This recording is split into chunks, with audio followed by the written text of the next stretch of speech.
Opinions expressed during the program are solely that of Jung Garden Center, not WBEV or Good Karma Brands. Let's join Thomas Reinfeld with the Garden Doctor.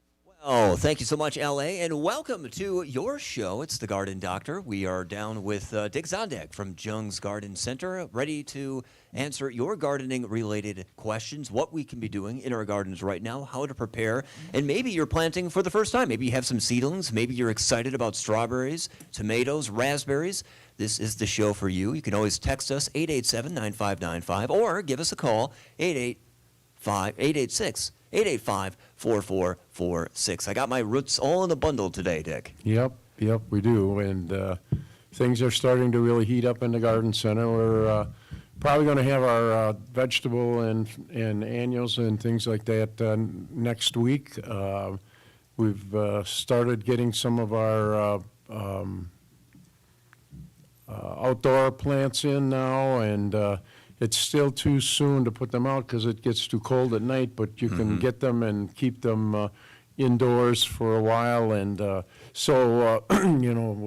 tomatoes and peppers and eggplants and the things that you're going to put in your garden are ready to go, and will be in a greenhouse next week. So we're getting ready for a very nice spring. So we're hoping the warm weather starts coming soon. It's got to be there somewhere in the forecast. Yeah, I know. It seems like we had that nice weekend a couple of weeks ago, and then we went back into the freezer, and well, not the freezer, but into the cooler. And it's time to get out there, and get those potatoes in the garden. And there are some seeds that you can plant now to get started. And so we're going to be doing that over the next few days, and doing a lot of videos on things that we're planting in the garden, getting things ready to go, and how you work the soil and all that sort of stuff. So, yeah. Well, as greenhouses, including your own, are opening across the state, people are probably buying some plants right now. And if they do have plants, what should they be doing with them right now if they can't put them outside? Right. Well, you can put them outside during the day, but you got to bring them in at night, and that's really a good thing to do because it's a good transition between the greenhouse, which is optimum conditions where you've got the humidity and the temperature. They're not going to be harangued by the wind.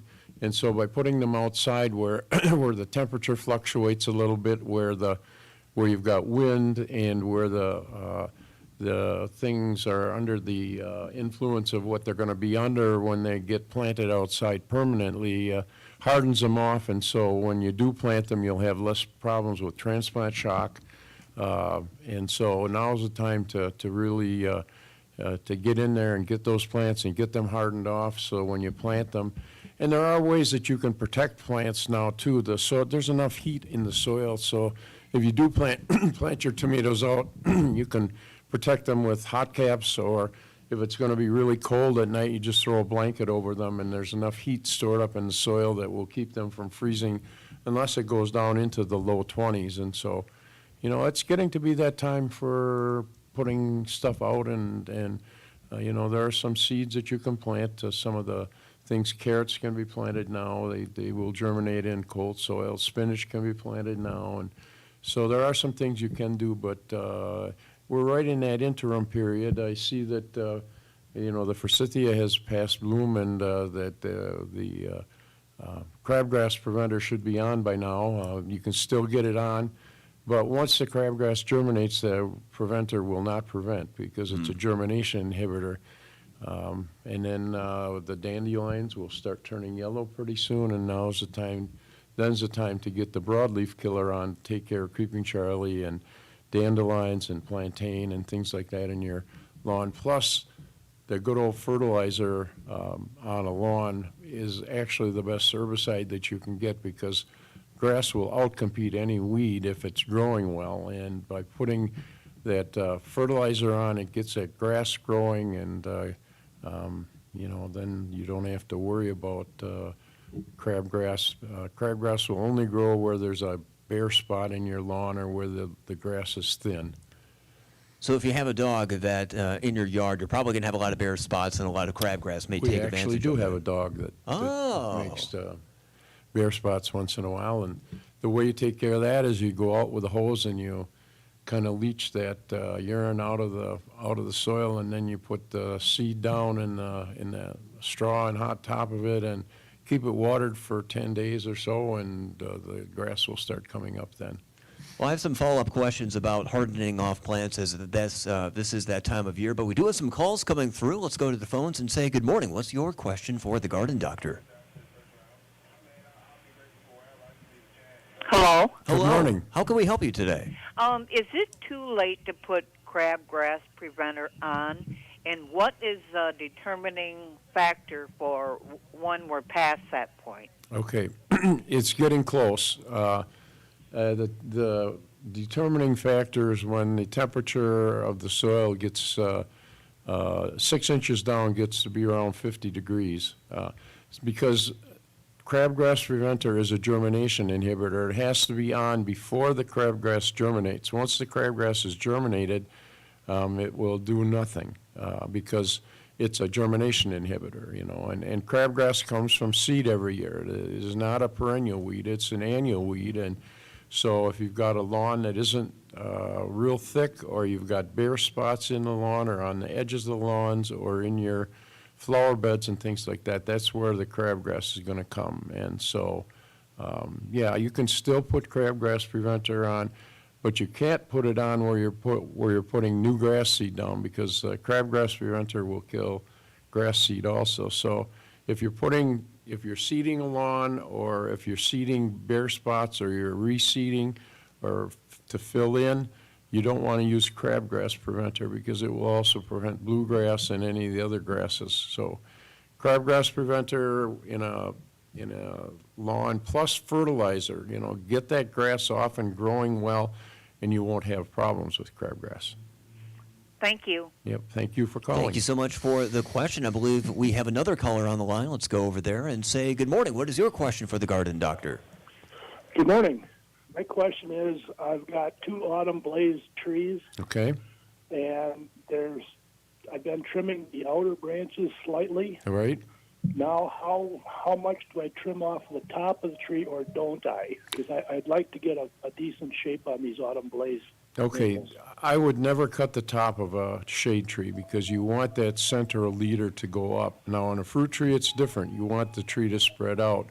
The other thing I would do with autumn blaze, because it's a very fast-growing tree, is I would thin out the number of branches that come out of the trunk. And the branches that are low on the tree should be pruned off too, because once the branch is laid down and it's 2 inches below the top of the tree, it will never move even a micron from that height. And so if you've got branches that are too low to mow under, you should take them off right away. And the way that you do that is you want to prune them as close to the trunk as possible without injuring the collar. If you look closely, there's a little collar that comes out of the trunk right around where the branch comes out. You want to cut it really close to the trunk, but you don't want to injure that collar, because that's the area of cell division that will grow over the wound. And so by getting it pretty flush to the trunk, but not injuring that collar, it'll have a much easier time growing over that. How large can those branches be before it's too late? You can cut them at any time, but if you're cutting a larger branch off, what you want to do is cut it off probably a foot away from the trunk of the tree to take the weight off, and then you cut close to the tree. You don't want to cut close to the tree if it's a heavy branch and try to get it all in one chop, because especially if you start from the top and work down, that weight of the tree may tear part of the trunk out. So if So you're you don't going to wanna- cut you a don't wanna large disturb that branch, bark. what? You don't want to disturb that bark that's on the tree. That's right. So if you are cutting a large branch off, cut the weight off first, and then cut the branch to close to the trunk. Very good. Thank you very much. Yep, thanks for calling. Thank you so much for that question, Dick. We did have a text come in a little bit earlier today. Okay. And 2 different questions. One of them is this person has a small backyard. It's all Okay. fenced in. On one side, it gets flooded a little bit. And on the other, the neighbor has, I believe, a maple tree. And those propellers end up all over their yard. Yep. It's partly shaded, partly sunny.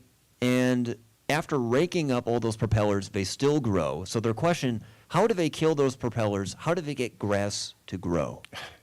The first problem you have is those little propellers. They're called samaras, and they come off a maple tree. So the problem with a maple tree is that it has a very shallow root system, and so growing grass or anything underneath it is very difficult, because grass likes to be out in the open, and it likes to have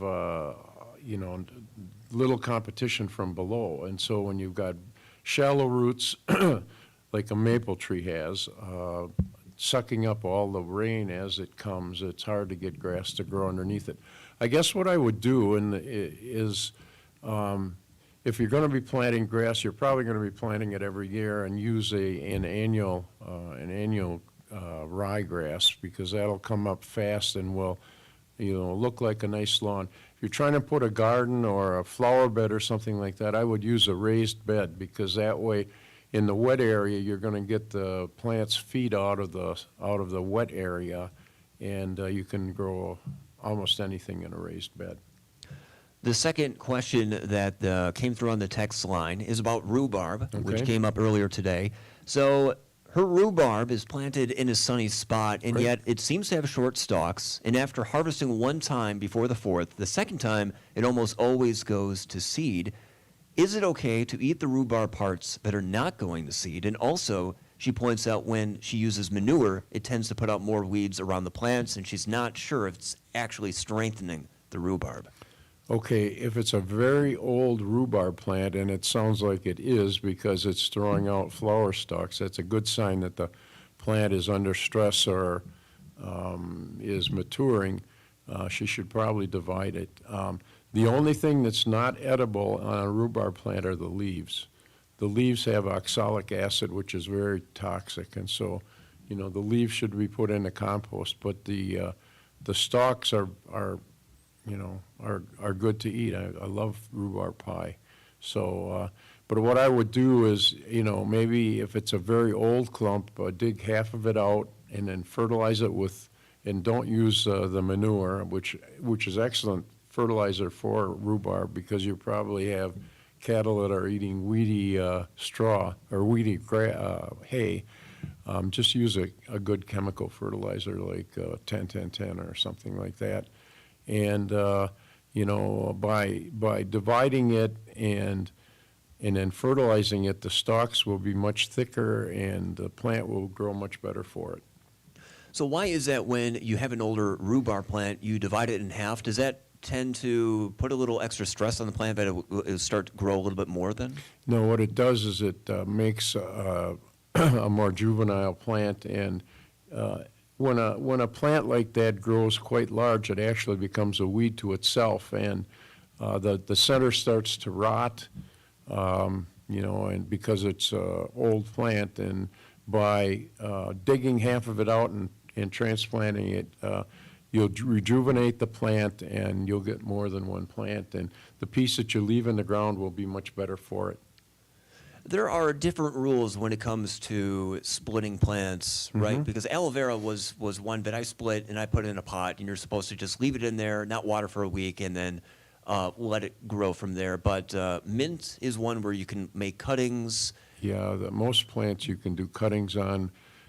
Some plants are very difficult to root, and so you have to have the right equipment, the mist systems and rooting hormones and things like that. Aloe, it seems to me, I don't think has much of a root system, and so I think what you're talking about is aloe vera, and that plant it's a real succulent plant. Yeah.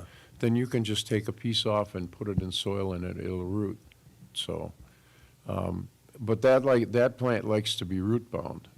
It likes to have a lot of roots, and then when it's root bound, it'll start flowering too. When I transplant something easy like that, I feel like I actually know what I'm doing in the garden. So that's why I head there. But if you have a question, maybe something a little bit more difficult than aloe vera that you are trying to propagate, or you have a question about the soil conditions in your garden, this is the time for you. 887-9595, the talk text line, also 885-4446. If you have a question, the following is a paid program. The views and opinions expressed are solely that of Jung's Garden Center, not WBEV, ESPN, nor Good Karma Brands. And you have a slew of new videos posted on the Garden Doctor channel on YouTube. Yeah, we're working very difficult because that seems to be the going trend of companies to produce videos. And, you know, with as many different catalogs as we have and as many different products that we sell, there just seems to be a myriad of things that we're going to do. And we're going to be doing some unique videos in the future. But we're, you know, trying to put the Garden Doctor show out of existence, because if we put those videos out there, you'll be able to go to a video and find out how to grow strawberries or how to grow raspberries or how to grow this or how to grow that, what to do with your lawn, what to do with your roses. Like I said, there's just so many different things that you can do videos on, and hopefully people will go to that channel and subscribe, because that way, you know, the more subscribers we get, the more the videos come up too, and the easier it is to find the Garden Doctor channel. But yeah, we're kind of enjoying that, and Travis is doing a great job of editing it, and you know, I've got my little friend Wing helping me out with some of the gardening, and she's a sweet little dog.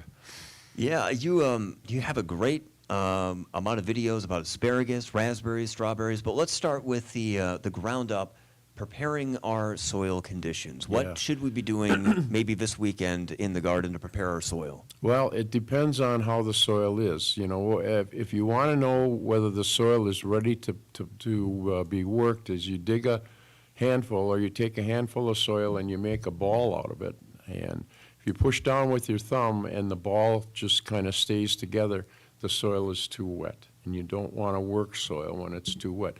If it crumbles when you have that ball of soil, perfect for doing it. And on my way back from the Stoughton Garden Center yesterday, there were a few farmers out working the soil, and it's getting close to the field moisture that we should be doing.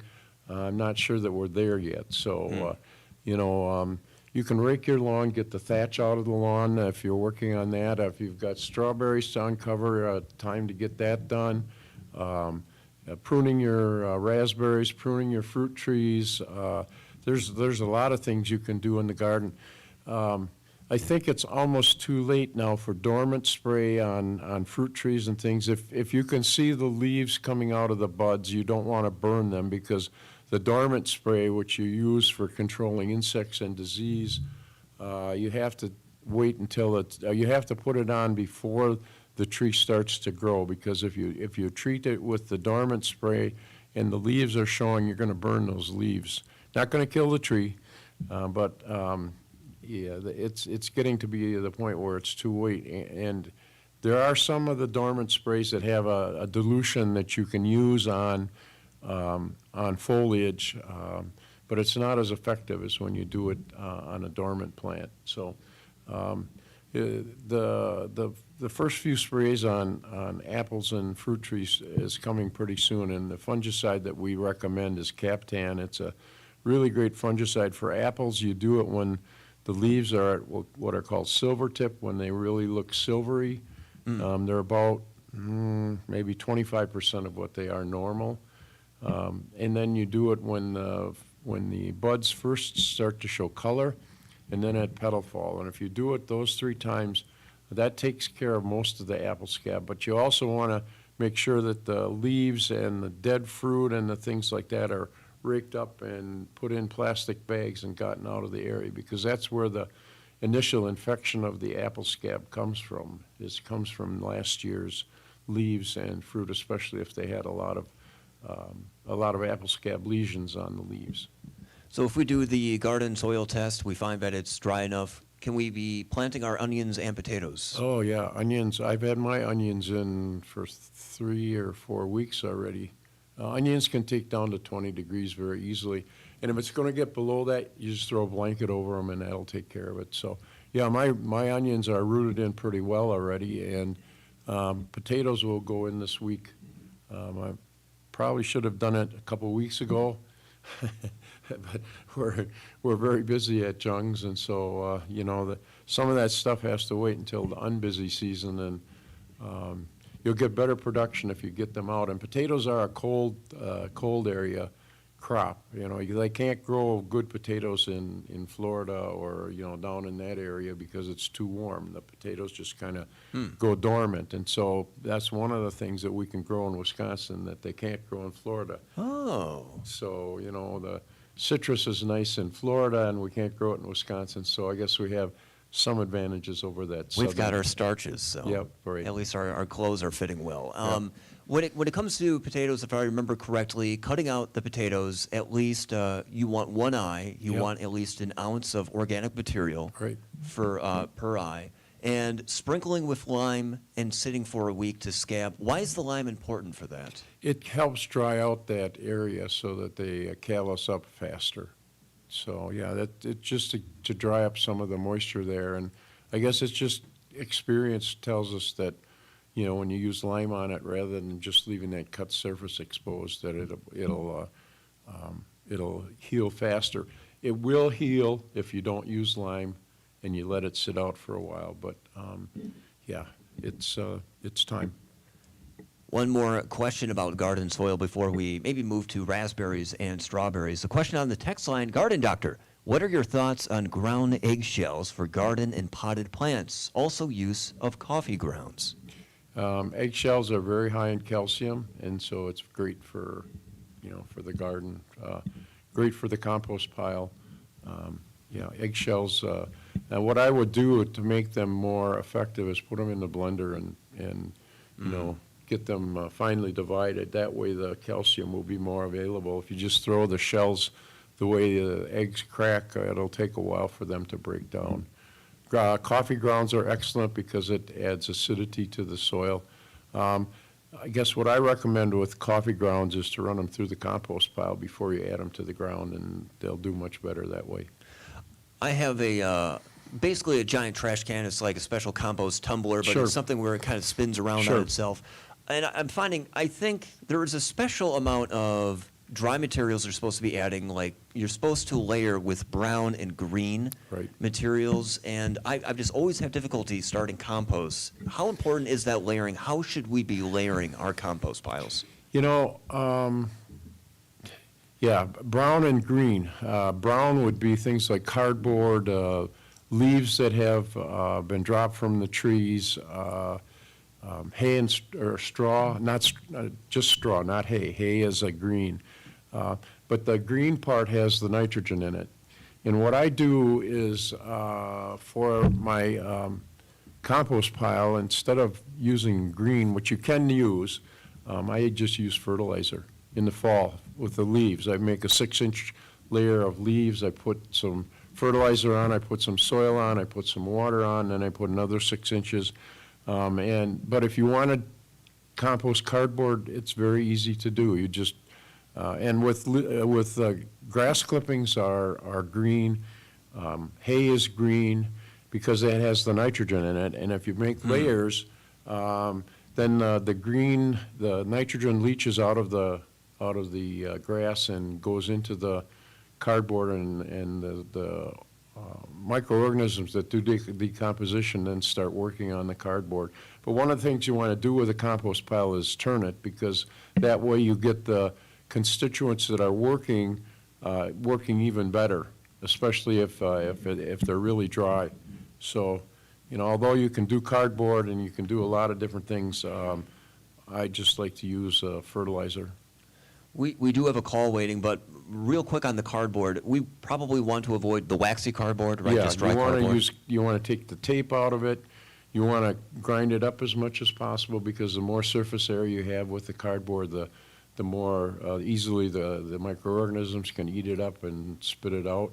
And then just turning it so that you keep it working. And the way you can tell if a compost pile is working properly is when you turn it, you'll see steam coming off, because the decomposition is exothermic. It gives off heat. And so if you're doing it right, you have a compost pile in the winter, snow will never accumulate on a compost pile because there's always heat given off, even if it's small amounts in the winter. Let's go to the phones and say good morning. What is your question for Dick Zondag, the garden doctor? Yeah, I have a question on asparagus. Is there anything you can put on other than Roundup to keep the grass and weeds out? Yeah, there's a product called Post, and we have it in the garden center. It's called Grass Control. If you ask one of the people, they can show it to you. That's what I use. I've also, if it's an annual grass like crabgrass, I put a 6-inch layer of wood chips on my asparagus bed last fall, and so I see a little bit of quackgrass coming through that will get hit with the grass killer. The problem with Roundup is that if you hit the asparagus with the Roundup, if it starts to come up and it's unbeknownst to you, it will control asparagus too. So, be careful with the Roundup. It's a pretty effective herbicide. It kills almost anything that it touches that's green. And what does the Post control?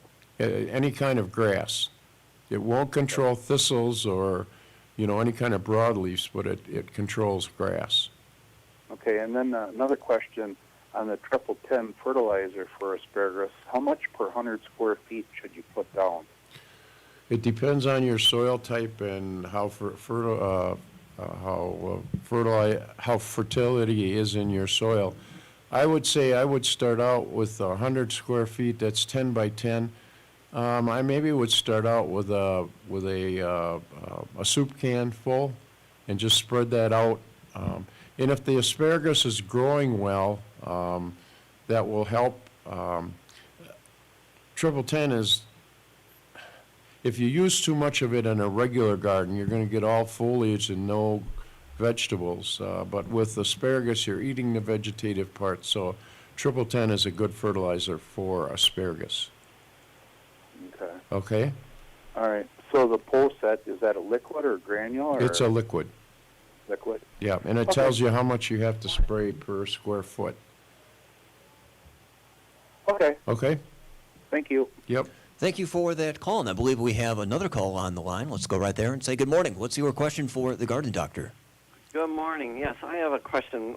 We have a Mughal pine, Okay. actually a couple of them, or a few of them, but a couple of them are actually getting very brown right now, and Okay. it's more in the sandy conditions around the Watoma area. Right. And so, but my question is that I don't know if it's pretty well to the end that, again, they're almost all brown compared to some of the other ones are still green. I don't know if it pays to just get rid of them and replant new ones, or... Okay, what I would say, They're yeah. about 10 years old. They're about 10 years old or so. Okay, very good. What I would suggest is we have a fertilizer called Muracid. It's a fertilizer that has manganese in it and it has iron in it, and those are the two things that will green up a plant. Now, the needles on a Mughal pine that are brown will not turn green. It's usually winterburn that does that. And so what I would do is put a 5-gallon bucket of Muracid or an evergreen food. It should say evergreen food on it. And then see if the buds in the brown needles will break, because sometimes there are buds that will break that will green that shrub up. If it doesn't, if there are no buds that break after you fertilize it and you wait another month, then I think probably they're toast. Okay. Okay? And the needles on pine trees and on almost all pines and spruces only last a year and a half or 2 years, and you'll find that the only area that has needles on are the outer maybe foot or 2 feet of an evergreen. The needles that are inside have dropped because they actually shade themselves out, and the needles are only good for about 2 years. And so by fertilizing it, you get the buds breaking that will give you new foliage that will cover the old foliage up. And again, the product, which I'm guessing you do sell there? We do. What's the name? It's called Muracid. It's in a blue box with a black circle. It's Miracid. Okay. And it has the soluble iron and manganese in it, which are essential elements for making a chlorophyll molecule. And then I just follow the instructions, or just what, again, you said in a 5-gallon bucket? Yeah, with, follow the instructions with the amount of, it's a granular fertilizer that is soluble in water. So it'll tell you 2 tablespoons per gallon, or I don't have one in front of me to tell you exactly what it says, but what I would do is follow the instructions on how much to put per gallon and put about 5 gallons, and dump it right through the middle of the plant. Okay. Okay? All right, wonderful. Thank you. Thanks for calling. Thank you so much for that question. This is the Garden Doctor, Dick Zondag from Jung's Garden Center, answering your questions. We have another call on the line. Let's go right there and say good morning. What is your question? Yes, good morning. I have a question. I have flowering shrubs front. When do I trim those? Okay. Do you know what kind of shrubs they are? Oh, I know you're going to ask that. One's a potentilla. Okay. The other two has a purple flower. I think they're kind of a purplish blue flower. Okay, Kind of big. The rule of thumb is if it blossoms before the 1st of July, you prune it right after it blossoms, because the flower buds are on the plant in the fall before it goes dormant. If Okay. they blossom after the 1st of July, it means that they're blossoming on new wood. Now, potentilla, I know for sure, is a new wood bloomer. So you can cut that back to 6 inches. It'll start to grow, and it will be in blossom probably maybe 3 weeks later than it would normally do it, but then Okay. you get it back under control. Okay. All righty. Thank you very much. Yep. Thank you so much for that question. I want to go to one of the YouTube shorts that you posted within the last week, The Bulb Knows. That sounds like a sci-fi mystery story. What does the bulb know, Dick? What video was this in? Oh, it was on the Garden Doctor YouTube channel. Really? I'm trying to think of what one that would be. The bulb nose. Well, the nose of the bulb is usually the top part that starts to grow. Okay. You know, if you've got a daffodil, it's got the root plate on the bottom, and then the nose is on the top. And that's, and you plant it with the nose up, because that's where it's going to start growing from. And like with glads too. Where the foliage or the stem and everything else will That's come right. from. Okay. With glads too, the nose would be the top of the bulb, and you plant it so that nose is on the top, and it starts to grow from that. I'll have Okay. to go back and look Well, and see yeah, I where think it was a different type of nose. I think it was N-O or K-N-O-W, not like my okay. large nose. plants know when it's time to grow. Yeah. Okay, so they know, it's very seldom that a plant will start growing before the weather is right. Okay. You know, so a good example of that is we plant pot up dormant rose plants in February and put them in an unheated greenhouse so that they can root into the pot. And it's very seldom that even when it gets really cold that those plants will get hurt. So God has programmed plants so they know exactly what they should do when they should do it. And so yeah, I mean the buds are starting to break on trees, so you know that spring is coming. You know, yeah. Plants are intelligent. I mean, they've been programmed to do what they've been meant to do. They have a beautiful pattern to them as Yeah, well. once in a while they'll get screwed up and start growing before they should, but most of the time they know what they're doing. Trust the plants. Yep. Well, you mentioned something a little bit earlier about uncovering strawberries this weekend, raking off that thatch. Right. If somebody has strawberry plants, could they plant them this weekend, or would that maybe with the risk of frost and the cold weather? Should It we avoid depends that? on the plant that you're planting. Now, in the video that I did on strawberries, I advocated growing them indoors before you set them outdoors, because that way the dormant plants will start to grow leaves and will not be under the pressure of the hot and cold and stuff like that. But if you're planting the dormant plants, you can plant them right now. Because what you do with those dormant plants is you plant a strawberry so that the crown of the plant, that's where the roots meet where the leaves are going to come out. If you plant that right at soil level, there's enough heat in the soil that if it gets really cold, they're not going to get injured. But if you take a plant like I started about 3 or 4 weeks ago and you planted it out and you got cold weather, it would get hammered because it's been growing in a greenhouse situation where it thinks that, everything is great. The weather is right. They've been watered every couple of days. Happy and growing very, very lushly. If you plant that out now, I'm sure they would probably get hammered pretty bad.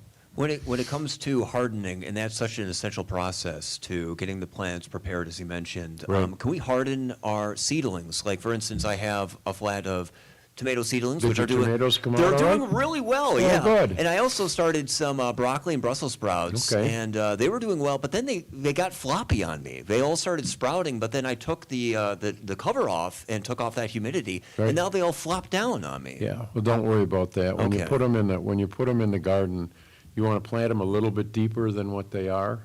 All right. You want the roots you want them maybe 2 or 3 inches deeper than what they are, and they'll just take right off.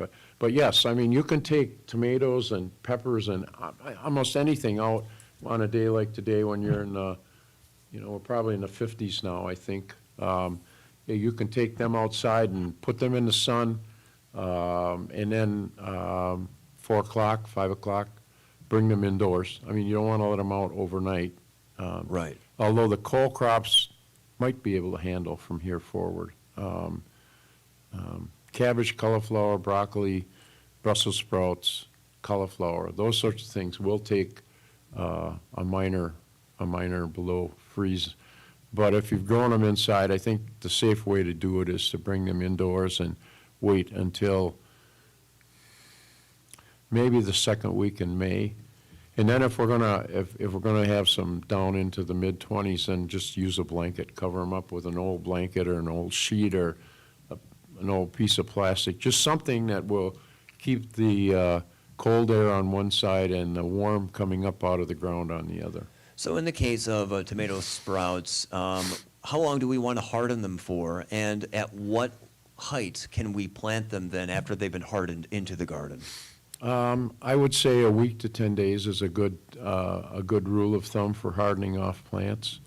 But if you're going to cover them at night, I would say 3 or 4 days, and you could plant them out, and then, it's going to mean that you're going to have to go out and cover them with a blanket once in a while. And you just put a bamboo stake or something in the ground so that the blanket doesn't crush the plant. But it's getting in that time. I mean, there's some heat stored up in the soil that will help with the cold weather that we could have.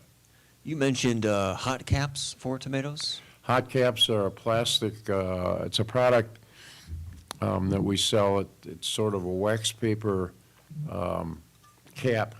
Looks like it looks like a cap, and you put it down, you put soil around the outside, and it makes sort of a greenhouse around it, and it works pretty well.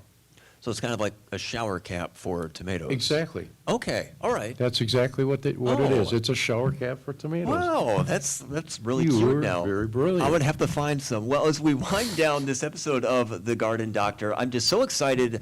Sprouts are doing well. We get to get outside, maybe plant these potatoes that have been sitting, waiting to be planted. Real quick, Dick, what are some of the other things we can be doing this weekend? Yeah, raking your lawn, getting that thatch out so that you don't accumulate too much organic matter right on top of the soil so that your grass starts growing in that organic matter. You can work the garden if the garden is if the soil has reached field moisture. It's called field moisture capacity, where the ground isn't so muddy that it will destroy the texture. Pruning, if you've got some plants that need to be pruned back, if they don't blossom before the 1st of July, you can cut them back to 6 inches. There's all sorts of things in the yard. Get your dead apple trees, the leaves and the fruit out of the tree so that you don't have the initial infection of apple scab. Gardeners, and in fact, lawns are really growing now. Mow your lawn. Oh, yes. Sharpen those blades, mow the lawn. Well, Dick, I love doing the show, but as you mentioned, eventually moving away from the Garden Doctor, possibly. Where can people find the Garden Doctor on YouTube? Okay, well, if you go to put the Garden Doctor in the search channel, on YouTube, if you go to www.youtube.com, put Garden Doctor in the search. If you go to jungc.com, there's a field in there you can click on. It says Garden Doctor videos. That all the videos will be there. So we're working hard at getting a lot of this culture, because some people are visual learners and they don't like to read like me. And so having something visual is something that will help them, and try to put as much information in them as possible. So if they follow most of the instructions that I give on the channel, it'll work pretty good. And in the last 10 seconds, the greenhouse is opening when? Yeah, the vegetable plants and things are in the production greenhouses. We'll probably be moving them to the sales greenhouse next week, and then come in and get them, take them out during the day, and put them in at night. Well, thank you so much, Dick. I cannot wait for next week. And that will do it for today's Garden Doctor. The proceeding was a paid program.